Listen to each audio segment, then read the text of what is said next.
So now I'm going to show you how to read the weapons tree when it comes to creating your weapons.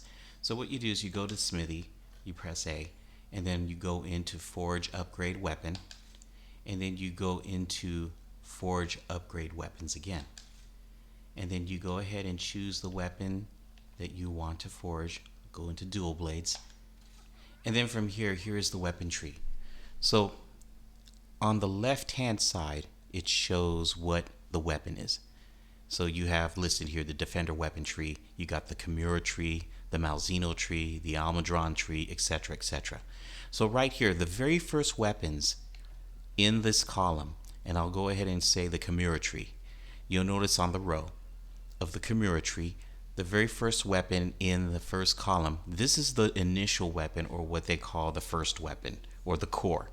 And so what you do is, if you want to create this, you have to make sure that you have all the required forging materials and the required money to be able to forge it.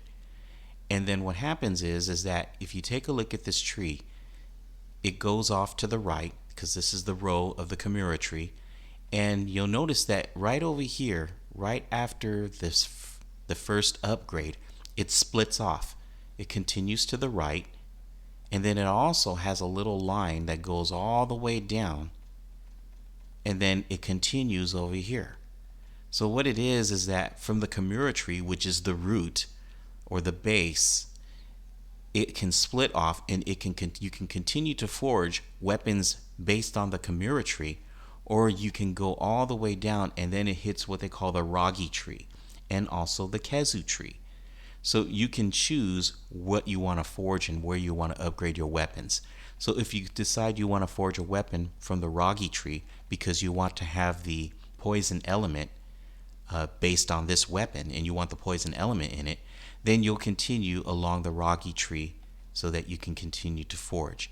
Now, this right here goes all the way up to rarity 4, and this particular weapon I think maxes out at rarity 10. And right here the attack is at 320. It shows what the sharpness is. It tells you what the slots are that are available for decorations, and then also it tells you what the value is for the poison element that's involved. Now if you want to go down and you want to forge your weapon and continue along the Kezu tree, then this has Thunder and Paralysis. So it starts off at rarity 2 once you get into the Kezu tree, and it progresses all the way over past rarity 4, and then it goes to rarity 8 for the next upgrade, and then it goes all the way to rarity 10, and that's where it maxes out, at rarity 10. Same thing goes for any other weapon that you're going to forge. It's going to start off at the root. The first column is what you call the root weapon, or the weapon of origin, or the main weapon, or the base weapon. So you'll notice here that there is no base weapon in the Ragi tree or in the Kezu tree or any of these other trees right here. The only way that you can forge into these other trees is if you start right here at the origin, which is the Kimura tree. So let's say, for example, you want to forge a weapon that is in the Zenogre tree. So what you have to do is you start here, you forge this weapon, then you need to upgrade it to this one, the Kimura Glint Blades 2, and then you need to continue on and upgrade it to the Kimura Glint Blades 3. That's where it splits off. Once it splits, then you can go all the way down to the Zenogre section, or the Zenogre row, and you can move on and you can upgrade your weapon from there. And that's called the Usurper's Fulgur. And that's where you have the Thunder element. And then it continues on from there.